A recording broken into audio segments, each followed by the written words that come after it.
commentaire bi macha allah léegi pour gagner plus de temps dañuy jàll ci quatrième thème bi rek mu nekk accès à la justice difficulté et solution xam naa jot nañ ci aborder points yu bëri sax depuis ci suba ba léegi donc maître Diédhiou day ñëw juste gën ñu ko approfondir macha allah kay.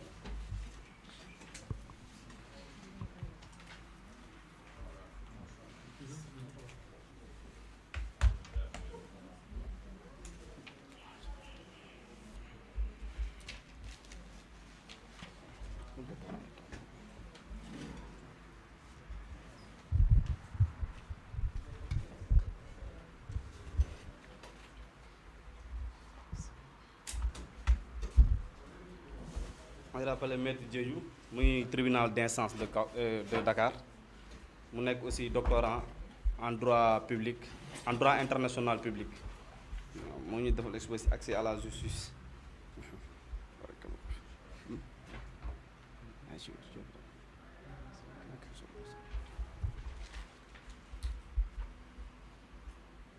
salaamaaleykum mbooloo mi alors maa ngi tàmbale par di leen feddali sama mbégte di ñëw di partager avec vous ces moments d'habitude du lu may faral di def mais ba ma ko sama collègue bi nekk xarit surtout waxee je ne pouvais faire autrement que d'accepter ce plaisir est d'autant plus énorme et immense que le professeur, on a eu à se rencontrer à l'occasion de plusieurs séances, notamment à ENDA, dans les samedis de l'économie, etc. Je crois la dernière fois que nous nous sommes vus, c'était lors de l'étude de l'ouvrage de Kakunga Puko, où il était panéliste. Ça date, mais c'est des souvenirs qui impriment et qui laisse des tâches indélébiles. Encore que également, il est très proche de notre collègue, mais proche également de Mohamedou Sissoko, qui est également, avant-hier même on se parlait, le grand docteur. Donc on a eu vraiment de loin, mais on a des gens intermédiaires à travers lesquels je suis votre actualité et ça fait plaisir d'être là pour partager ce moment avec vous. Le thème buñ ma jox Mor c'est joxe sama xalaat ne vous en faites pas xam naa ne man naa xaw a gaaw tuuti d'autant plus que voilà ça tire un peu en longueur. C'est le thème qui porte sur l'accès à la justice. Thème bi lu am solo la te yaakaar naa ñu ñëpp dëppoo nañ si ndax il ne sert à rien de mettre sur pied des règles, des institutions s'il est vrai que on ne peut pas s'en prévaloir, c'est-à-dire mun ñu ko jëfandikoo mun see jot. La vocation du droit, bu dee il est vrai que le droit a pour mission de garantir l'ordre public, c'est que également il faudrait que les citoyens puissent s'en prévaloir. Ku am tolof mën a dem ci yoon fajal ko nakaram, ku am droit bu mu war a prévaloir également yoon sàmmal ko. Loolu mooy objectif droit. Et pour ce faire, il faut véritablement que nit ñi mën a jot ci yoon. Alors, la question qui se pose au Sénégal, mooy est-ce que, bon, voilà, et de la manière dont monsieur le modérateur a formulé ces thèmes, est-ce que les gens ont accès à la justice maanaam est-ce que nit ñi ñu ngi jot ci yoon? Bu dee oui, c'est comment? Bu dee non, quels sont les obstacles? Et éventuellement, est-ce qu'il y a des solutions par rapport à ça? Et c'est comme ça que nous pensons devoir envisager ce sujet de manière très brève. Bon, la justice ici au Sénégal se résume par sa fonction judiciaire, maanaam sa fonction répressive.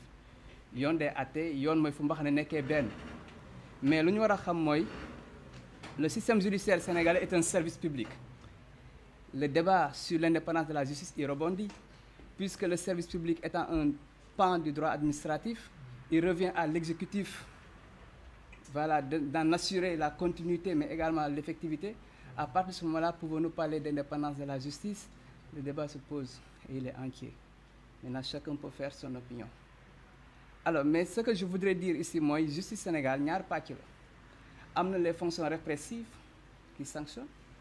Il y a également les fonctions administratives non contentieuses lu jëm ci wàllum délivrance par exemple nationalité c'est les tribunaux qui délivrent la nationalité c'est pas une fonction répressive ça c'est une fonction contentieuse non contentieuse le cas du casier et qui fait débat puisqu'on a même songé à mettre un centre voilà national sur le casier pour en assurer voilà la sécurité la régularisation des actes de certains actes civils également tout ça y entre mais lu ñu mën a jàpp donc à part de cela si on parle même de ces actes-là que la justice délivre et qui ne relèvent pas de l'aspect contentieux du système judiciaire mais de son aspect administratif dañu gis ni la justice ça rime toute notre vie c'est-à-dire suñu dund yëpp yoon moo ko tënk da ngay juddu il faut nga am extrait te noonu ngay évoluer chaque étape d'état majeur de la vie am na benn acte d'état civil bu am link ak tribunal boo xam ne moom moo koy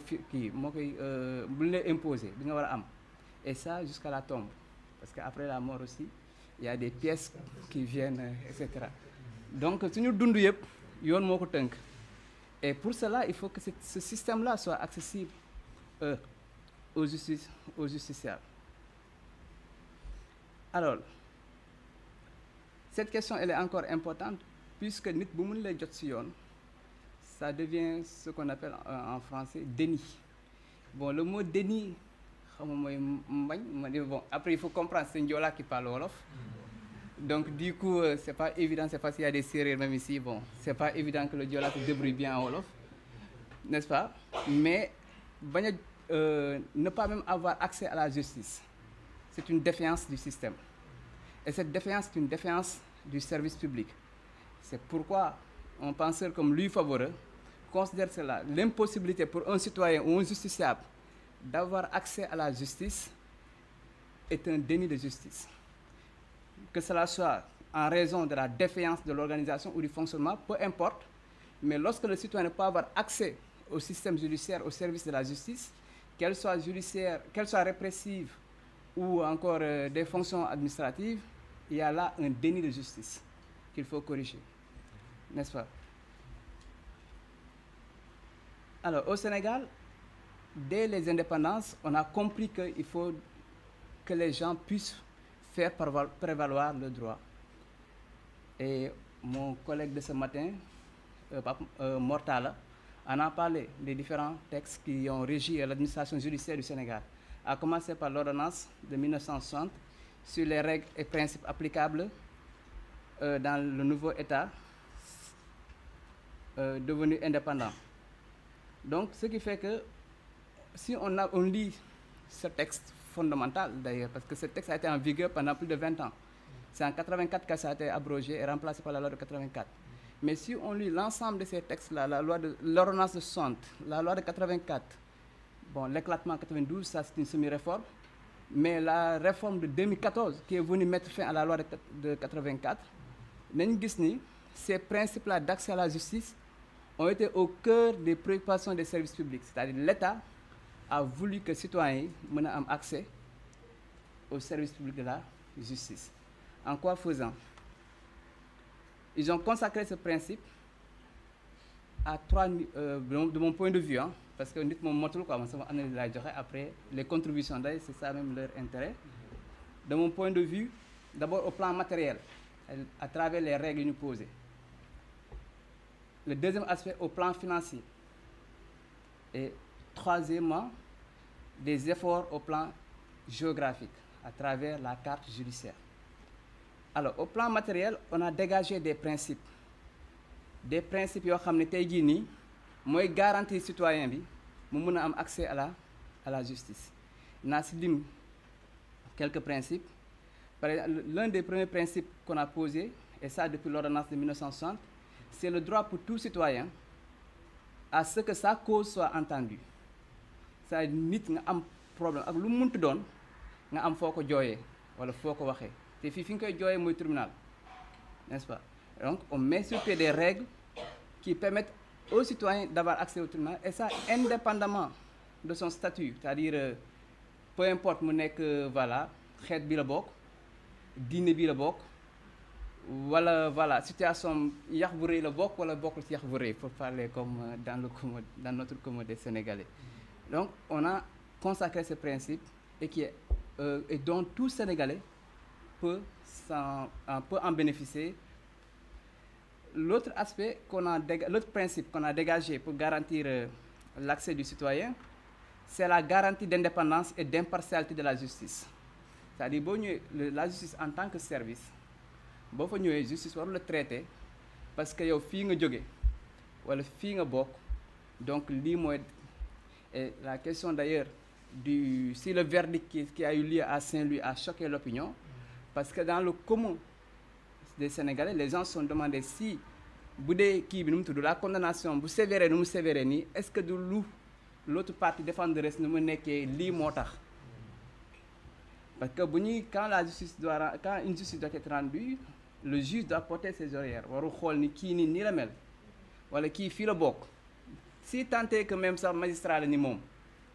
Mais bu magistrat jotee ak moroom beneen citoyen, mais lu ñu war a àtte mooy ce que vraiment la logique même, parce que nit àtte motul. D'ailleurs juger est un acte divin. Être juge, c'est exercer une prérogative de Dieu, c'est un droit souverain. Yàlla moo la sédd pouvoir boobu noonu. Alors mais bu ñu fa tolloo ba nga war a àtte, il faut prendre donc toutes ces dimensions-là en compte, faire en sorte que le citoyen qui vient vers toi, bëtu citoyen nga koy xool, bul xool voilà par rapport à ces situations-là. Alors il faut également que la justice soit impartiale, mais il faut également qu'elle soit indépendante. Bon, souvent quand on parle de l'indépendance de la justice, ñaar aspect lañ ko war a analyser. Mooy d'abord par rapport aux autres pouvoirs publics, l'exécutif, on en a parlé ce matin, mais il y a un aspect boo xam ne ñu ko wax et qui touche à son indépendance, mooy le système des lobbies, la puissance financière, le lobby maraboutique, etc. C'est-à-dire il y a tout un ensemble d'organisations qui peuvent s'organiser et qui peuvent faire face au système judiciaire et parfois même le neutraliser sur certains de ces aspects. Donc c'est à ce niveau-là que la question de l'indépendance se pose. L'autre principe buy jox bu war a jox facilité nit ñi ñu am accès à la justice mooy le droit à un procès juste et équitable. Ci yoon ku fi am tolof ak nit wala ak état sax, parce que l'état est justiciable aussi, normalement boo demee ci yoon war na leen garantir des règles et des procédures yoo xam ne dina leen garantir procès boo xam ne procès bu maandu la. C'est ça le procès juste et équitable, mooy procès bu maandu, parce que c'est ce dont on cherche dans ça. Beneen garantie bi mooy la publicité des procès. Le procès il est public, sauf disposition contraire, parce qu'il peut arriver parfois pour des questions d'ordre public ou certaines de mœurs que le procès soit donc fait à huis clos. L'audience des mineurs par exemple, qui da koy jël souvent, notre collègue Amadou, c'est une audience qui se fait à huis clos, parce qu'on veut préserver un peu les intérêts de l'enfant, parce que xale bi mineur la. Mais le principe c'est que le procès il est public, moo tax boo demee tribunal mën nga dugg suivre procès doo fay, n'est-ce pas? Mais au-delà de ce caractère-là de rendre l'audience publique, ce qui est recherché mooy garantir une certaine transparence du procès, parce que la justice elle est rendue au nom du peuple. Il faut permettre à ce peuple également de pouvoir avoir un œil sur comment la justice est rendue. Et si on parvient à avoir accès aux salles d'audience et qu'on voit que la justice elle est bien rendue, ça donne courage aux citoyens en cas de difficulté de pouvoir aller donc faire ces réclamations. Le dernier point que je vais signer parmi ces principes, c'est le droit à la défense. C'est le droit à la défense. Boo amee tolof am nga droit je sais pas comment on va dire ça, le droit à la défense en wolof, mais c'est symbolisé beaucoup plus par cette capacité même de pouvoir se constituer en avocat, mais qu'on te garantisse les droits. C'est-à-dire c'est pas une justice inquisitoire, c'est-à-dire du la ne yaa tooñ, du la ne nii voilà, on ne va pas vous poursuivre et vous demander d'amener les preuves de votre innocence. Les preuves de votre, je sais pas comment je vais expliquer ça, de votre culpabilité, mais plutôt on vous garantit d'amener l'ensemble des moyens qui prouvent que vous êtes innocent. Et entre autres moyens qu'ils ont mis sur pied, il y a la question des avocats, n'est-ce pas? Et d'ailleurs, aujourd'hui, dans certains systèmes, comme en cas de crime, même nit ki bu amulee les moyens, on lui prend un avocat d'office la commission d'office boo xam ne état bi après moo koy fay via le barreau. Donc c'est pour montrer yooyu yëpp, c'est pour faciliter les gens à avoir accès à la justice. Bu ñu jógee sur ces principes fondamentaux, je vais aller un peu beaucoup plus vite. Il y a au plan financier, c'est-à-dire la justice pour moi est à l'image de la santé. Elle n'a pas de prix, mais elle a un coût. Mais encore faudrait-il que le coût soit raisonnable. Ce matin, mon ami l'a effleuré et il a très bien fait de le dire. Gars yi jàpp ni souvent justice dafa cher parce qu'il y a les frais d'enrôlement. Mais les frais d'enrôlement dans le système judiciaire, ce sont les frais les plus moins coûteux. Mais ku war a jël UC par exemple, c'est des frais qui coûtent cher. Ku war a jël avocat, les honoraires coûtent cher. Et pourtant wala ku war a dans un immeuble nga war ko mettre donc kii nu mu tudd hypothèque, kii nu mu tudd notaire bi war a intervenir, mais ça coûte cher. Et pourtant c'est des frais, c'est des dépenses, c'est des frais de la procédure. Donc au Sénégal, les gens ont voulu alléger le système. Mais sauf que si l'État moom mën na réguler, parce que dégg naa récemment sax les autorités publiques dire que peut-être il va falloir même aller vers la gratuité des actes d'état civil. Mais si l'autorité publique moom peut réguler ce qui se passe au sein de la juridiction, les acteurs, parce que c'est les acteurs fondamentaux, l'avocat est indétachable des cours et tribunaux. Si ces acteurs-là qui sont régis par une profession libérale, on ne peut pas donc voir comment également donc faire baisser le coût, mais ça ne va pas se faire ressentir, quels que soient les efforts de l'État, n'est-ce pas? L'autre chose, moi, par rapport à la gratuité, on peut citer le cas des audiences foraines. Souvent, c'est des audiences pour dimbali nit ñi, mais où on paye, parfois même on ne paye pas. Ou des fois, c'est des sommes forfaitaires. Mais pour aider les gens à avoir les pièces d'état civil et régulariser leur situation. Donc, sur le plan financier, l'État est aussi concentré qui. L'autre chose aussi, c'est l'enregistrement au registre du commerce et du crédit mobilier, le RCCM. Parce que les gens l'oublient, mais souvent, le tribunal joue un grand rôle dans la constitution des entreprises. Et c'est à travers le RCCM. Mais également, là-bas, on a essayé de voir les frais d'enregistrement, surtout lorsqu'on est entrepreneur, mais c'est des frais qui sont carrément, vraiment, c'est du raisonnable en fait. C'est du raisonnable. Et tout ça, c'est en vue donc de faciliter l'accès. Au plan géographique, les efforts qui ont été consentis à ce niveau, je vous disais que l'ordonnance de 1960 c'est une ordonnance fondamentale.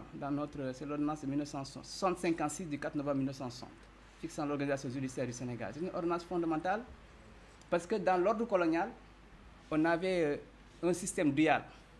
C'est-à-dire, il y avait une justice pour les autochtones et une justice pour les Français qui sont de la métropole qui sont venus, mais également pour ceux-là qui sont des ressortissants des 4 communes depuis que la loi est passée, la loi Blaise.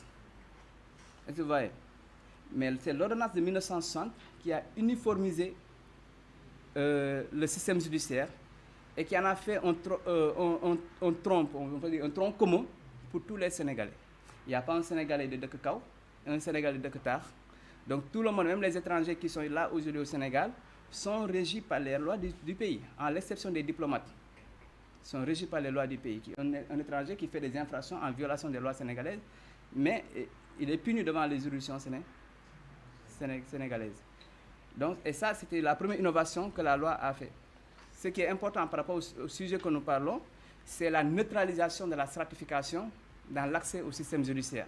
C'est-à-dire, amatou le citoyen français là, ou le indigène là, tu es sénégalais, tu es justiciable devant ces juridictions et vous êtes soumis aux mêmes règles et procédures devant les cours et les tribunaux.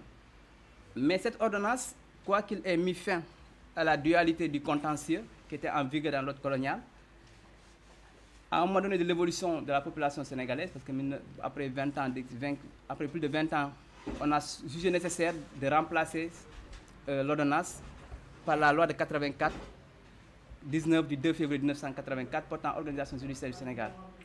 Pourquoi? En fait, il fallait faciliter davantage l'accès à la justice. Parce que l'ordonnance, à son temps, il n'y avait qu'une seule cour d'appel.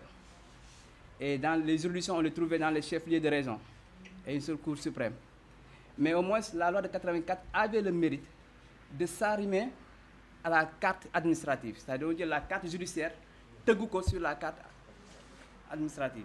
Donc département boo dem di nga fa fekk benn tribunal départemental région boo dem nga fekk fa benn tribunal régional soog a yéeg cour d'appel donte cour d'appel bi dañ ko bàyyoon toujours à Dakar nga soog a yéeg cour d'appel ba après cour d'appel il y a la cour suprême mais au moins les citoyens qui étaient donc par exemple moi dont les parents viennent de mon Bignona natal là-bas ont eu la chance d'avoir un tribunal départemental à Bignona. Ils n'étaient plus obligés d'aller jusqu'à Ziguinchor.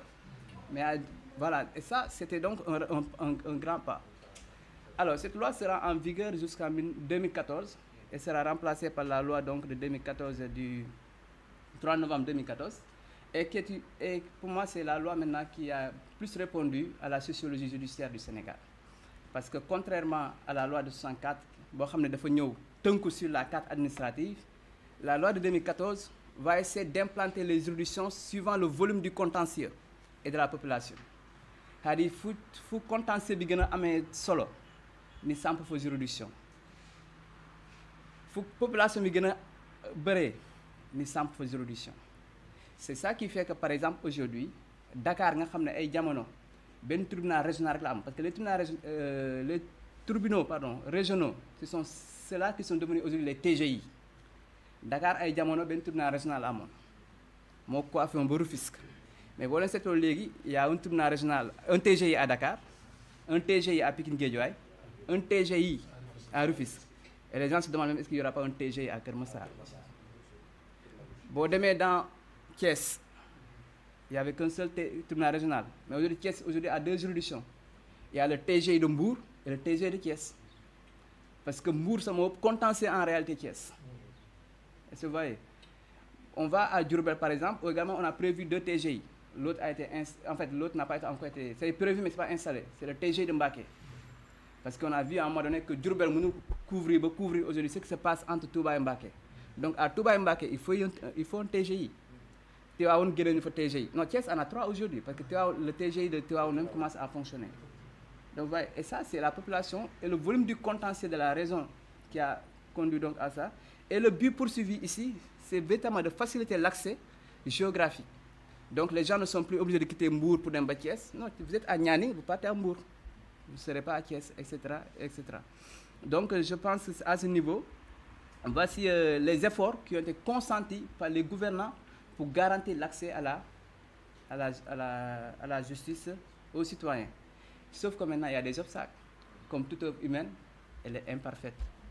Maintenant, ces obstacles, c'est des obstacles qui sont à la fois techniques, c'est des obstacles également parfois qui sont liés également à la géographie, mais également c'est des obstacles que l'on trouve également au plan social. Et on va les voir très rapidement. Alors, les obstacles techniques. Souvent on dit que, bon, justice bi dafa yéex par exemple. Un citoyen qui est en cause, qui a sa cause devant une juridiction, a besoin de célérité afin que les choses passent vite.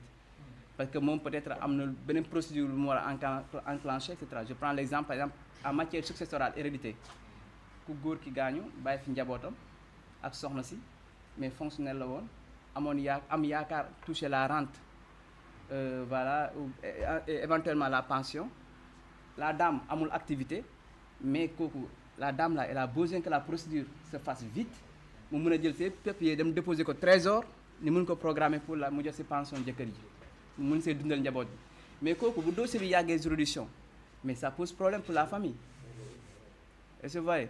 Mais sauf que la procédure ne se passe pas toujours comme ça parce que le droit en vérité c'est un ensemble de règles. Le droit est processuel, c'est un mécanisme processuel, c'est des règles qui régissent le droit et des fois dans ces règles il y a les délais et ces délais parfois ne sont pas compressibles. Mënoo si dara donc récemment je crois le jeudi passé on a eu un cas comme ça, non le mardi excusez-moi, on a eu un cas comme ça de garde d'enfant, un enfant qui doit être inscrit dans une école de la place mais dont le papa semble s'opposer parce que les parents sont séparés etc. et les enfants doivent étudier. C'est une école française, elle a débuté, les cours ont débuté depuis septembre, depuis le début du mois de septembre. Et les enfants sont là. Mais l'affaire risque d'être entendue au mois de décembre parce que tout simplement, c'est les délais de procédure qu'il faut respecter. Et je vois, dans ça, c'est des limites techniques qui sont liées parfois à la complexité des procédures.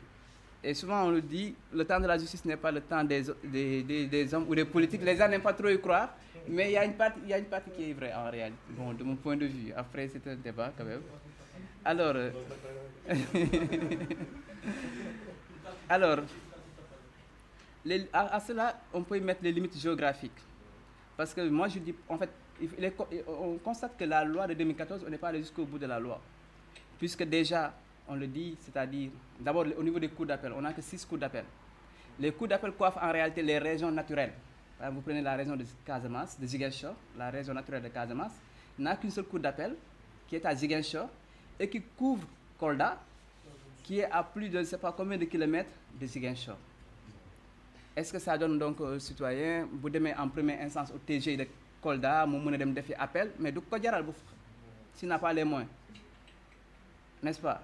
À Kédougou, il y a une forte activité économique aujourd'hui à Kédougou, mais la cour d'appel est à Tamba.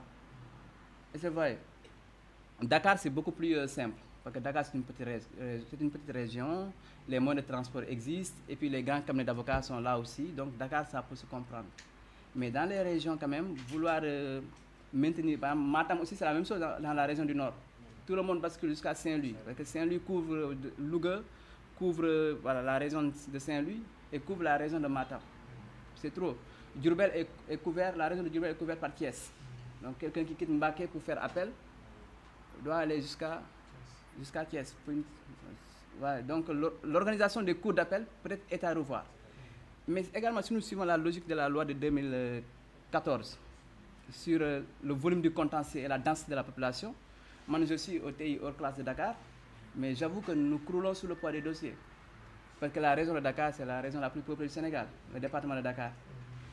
Nous couvrons toute cette zone-là. Mais aujourd'hui, si on suit la logique, mais on doit réfléchir à comment avoir un tribunal d'instance dans la zone des parcelles et qui couvrirait ensuite l'ensemble des villages lébou. L'ol m'a allégé la procédure au niveau du TI de Dakar. Mais tant que l'ol amoul, ça va être un peu compliqué. Et pourtant, la loi de 2014, c'est ça que la loi prévoit. Moi, esprit loi, très bien. Donc il faut aller jusqu'au bout des réformes. L'autre aspect qui est important et qui nous touche, puisque c'est du droit administratif, c'est le recours pour excès de pouvoir. Le recours pour excès de pouvoir est exercé uniquement à la Cour suprême. Il n'y a qu'une seule Cour suprême au Sénégal, elle est ici à Magic Land, sur la Corniche. Donc vous imaginez le Kédovin qui doit quitter donc son Kédougou natal pour une histoire, par exemple, par exemple s'il trouve un DCM, un divorce par consentement mutuel, au tribunal d'instance de Kédougou. Si c'est un DCM, on a le droit d'un appel. Donc le DCM, vous allez directement en cassation. Par exemple, si le DCM, après quelqu'un qui peut dire parce que des fois, tu vois, vous vous entendez sur les termes, mais in fine, vous vous rendez compte que vous avez été roulé dans la farine, mais vous avez fait pourvoi. Mais est-ce que vous avez Kédougou bobu non? Vous avez fait un DCM, divorce par consentement mutuel, parce que ça se vit sur le siège. Mais tu te rends compte qu'on t'a roulé dans la farine. Est-ce que vous avez fait pour... Vous voyez? Donc, la question du recours pour excès de pouvoir, pour moi, les gens doivent réfléchir également à cela par rapport à la position géographique de la Cour suprême. Alors, à ces limites-là qui sont d'ordre géographique, on a des limites d'ordre sociologique. Et parmi ces limites, on peut citer donc la première, c'est la psychose du tribunal. C'est-à-dire, le système colonial que nous avons hérité a été tellement brutal à l'égard de nos grands-parents, des indigènes, qu'aujourd'hui, le plus là, le tribunal, homme de tenue, des fois, le commissariat, c'est des institutions, les gens ont peur d'y aller. Mais c'est lié donc à ces situations-là. Bon, je vais effleurer les grandes lignes, puisqu'on me dit que voilà, d'aller encore beaucoup plus vite. Il y a la langue et le déficit d'information. Imam en a parlé tout à l'heure et en a fait sous forme de questions adressées à notre collègue de ce matin. Effectivement, la question de la langue pose problème. Vous savez, la décision de justice d'abord, vous ne même si vous ne pouvez pas comprendre. En France, aujourd'hui, nous réfléchir sur les considérants dans les décisions de justice, parce que ça alourdit la décision. Et le justiciable ordinaire, s'il ne se fait pas assister, il peut prendre décision et ne pas comprendre le juge comment il a raisonné pour aboutir à cette décision pour me rendre. Donc là, les gens y réfléchissent. Maintenant, nous concernant nous, Sénégalais, est-ce qu'il ne faut pas aller vers les langues nationales? N'est-ce pas, par rapport à cela? Autre chose, il y a le déficit également le déficit d'information. Et ce déficit d'information pose un grand problème. moo tax des fois di nga gis nit ku war a dem directement ci justice war a loo xam ne warul fay dara mais nit ñi mën nañ lekk ci moom 200 000 parce que benn mois mi géeju lay daje ci koñ bi mu ne ko non non affaire bi nii la jox ma lii ma dem lijjanti la or c'est pas ça donc il faut que nit ñi gën a communiquer également sur les procédures en cours dans les cours et tribunaux ça permet quand même les gens d'être à l'abri de certains types de voilà de personnes. Alors on peut également noter donc certaines tensions d'ordre social comme la grève des greffiers hein.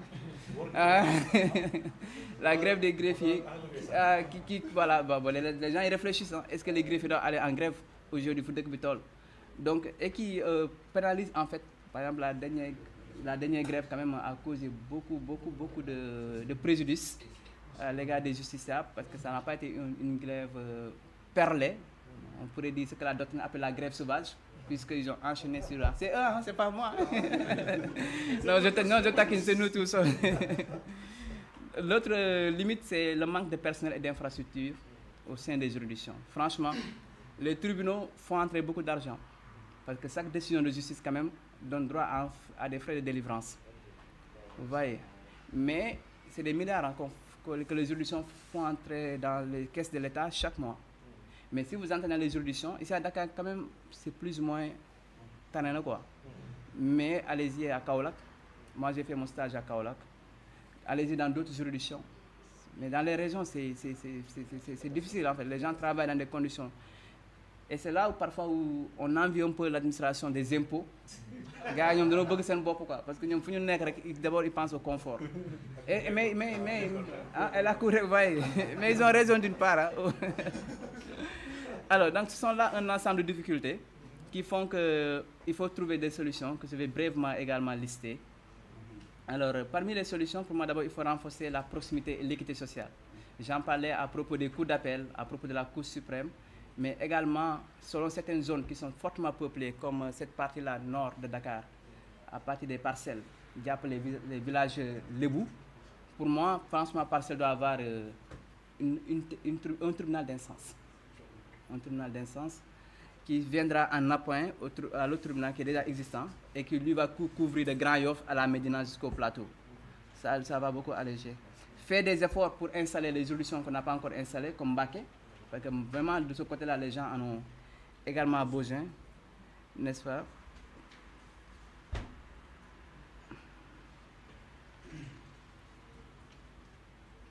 À côté de ça, il y a ce qu'on appelle aujourd'hui la justice, les maisons de justice de proximité qui sont là et qui aident parce que ñun suñu société dafa baaxoo des fois sutura am na koo xam ne moom bëggul soxlaam àgg tribunal jëm kaw bay àgg tribunal moom bu sañoon affaire yi ñu xool ñu koy régler en famille bu ñu ko mënulee régler ci famille bi ñu dem ci chef de quartier wala chef de village c'est selon bu ñu ko fu mënulee régler nañ dem xooli maison de proximité ça existe c'est prévu depuis la loi en fait l'arrêté de 2004 je crois mais problème mooy bëriwuñu et l'essentiel de ces maisons sont concentrées à Dakar mais pourtant boo xoolee même au plan sociologique ñi gën a ragal juridiction yi sont en milieu rural donc maison yooyu noonu boo bëggoon gis leur apport peut-être il serait préférable nga jéem a xool noo koy élargir dem dans les régions où toujours les chefs de village ont une certaine autorité morale et certaine dignité religieuse nga boole leen si plus maintenant donc les instances juridiques fa nekk ñu xool comment régler les choses à l'amiable parce que c'est des maisons où on favorise des techniques de conciliation contrairement à la justice répressive qu'on applique dans les cours et tribunaux. Renforcer également l'information. À ce niveau, pour moi, il faut une sensibilisation. Mais j'ai l'habitude des fois de le dire, je ne sais pas si c'est une bonne idée ou pas, mais de mon point de vue, moi j'ai fait de la musique à l'école. Je l'ai fait pendant 4 ou 5 ans, mais de collège, au lycée. Mais aujourd'hui, j'ai oublié tous les calculs en musique. Hein. J'ai tout oublié, franchement. Hein? Non, demain dégamé quoi. Donc c'est pour vous dire en fait que c'est une science que j'ai étudiée et donc aujourd'hui le plus-value, je ne l'ai plus. Je ne peux pas enseigner même si j'ai un enfant cette matière. En revanche, je pense qu'il serait préférable sur certaines matières qui sont subsidiaires, Google fait donc des modules tels que connaissance de vos droits. C'est-à-dire, on voit dans les tribunaux des jeunes de rien du tout, de 17 ans, 16 ans, qui tombent sous le coup de la loi. De questions, voilà, de nos bonnes ou quoi que ce soit, mais de nos khamoul. Et pour moi, il faut les sensibiliser à travers l'école. Et ça, c'est la vocation de l'école. il faut trouver peut-être des praticiens qui viendront une fois dans la semaine dans une classe benn cours bu ndaw rek d'1 temps 1h30 mu defalee yéen kii d'abord on les explique les grandes infractions qu'il faut éviter mais également bu ñu amee problème comment faire valoir leur droit. Je pense que le citoyen si vous l'éduquez dans ça bu ko màggalee après il n'aura plus voilà un problème par rapport à l'action, il aura une culture voilà donc par rapport à cette situation là. Alors il est vrai que également les règles de droit sont rigides mais il faudrait également que les décisions soient rendues en toute diligence, c'est-à-dire la diligence dans les délais raisonnables. Et je pense que là aussi les gens doivent y travailler, notamment les gouvernants pour faciliter. L'autre chose c'est qu'il faut lutter contre la corruption, notamment les rabatteurs au niveau des tribunaux. Loolu bokk na ci lu gàllankoor beaucoup le citoyen sénégalais dans l'accès à la justice. Parce que da ngay ñëw war a dem directement foo xam ne gratuité kese la mais tu vois des gens à qui on escroque des sommes vraiment des fois assez faramineuses, n'est-ce pas? Parce que tout simplement dafa jaaxle et cette personne-là a eu la malchance de tomber avec une personne sans scrupule mu ne ko ma joxee li ma kiiwal la ko et des fois même ils ne réussissent pas à régler, à décanter la situation. Après la personne va se mettre dehors pour dire pourtant lekk nañ sama xaalis parce que c'est des gens qui se présentent des fois comme les acteurs du système. Lekk nañ sama xaalis li ma bëggoon awuma ko. Donc et ça va décourager une autre personne bu ko dégg naa justice moom waaye magistrat bu la tooñee moom perte nga te xamul ni magistrat bu nga ko traîner à la cour suprême. Mais ça c'est des perceptions qu'il faut déconstruire, il faut aller vraiment donc dans ce sens. Renforcer le système en ressources humaines et matérielles mais surtout aller vers la digitalisation. Parce que pour certains actes comme le casier judiciaire quand même di xaar ba 15 heures pour moi c'est trop. Aujourd'hui au TGI de Saint-Louis il y avait des efforts considérables qui ont été faits parce que amoon nañ benn procureur boo xam ne ba mu fa accès dafa ne ni c'est anormal que nit di ñëw 8 heures wala toog ba 15 heures pour casier te loolu mooy favoriser corruption bi parce que nga gis koo xam ne day naan ni ko am link ci biir mu ne non man ba ma joxee nangam mën naa dem lijjanti la ko vite fait génnee la ko. Donc pour casser cela, nit ki bu déposer, vous traitez ça, mais pour cela aussi il faut que nous ayons des ressources humaines parce que des fois aussi on est un peu voilà. C'est par rapport à ça. Donc de manière assez ramassée, voilà, de manière assez ramassée lii laa amoon li may wax di voilà di leen jaajëfal encore ci déglu bi di feddaliwaat encore sama mbégte di partager voilà ce panel avec vous jërë ngeen jëf. Merci beaucoup, M. Diédiou. Nous sommes très contents de votre intervention. C'est assez clair parce que vous avez presque ramassé tous les points relatifs au sujet. D'abord, vous avez parlé de déni de justice, c'est-à-dire le fait que même que le citoyen, s'il n'a pas accès à la justice, vous considérez ça comme un déni de justice. Et aussi, vous avez dégagé 3 principes, c'est-à-dire un principe matériel, financier, mais aussi un principe géographique. Et aussi, gis nañ ni que si ñett yooyu noonu yëpp bu ci nekk am na problème.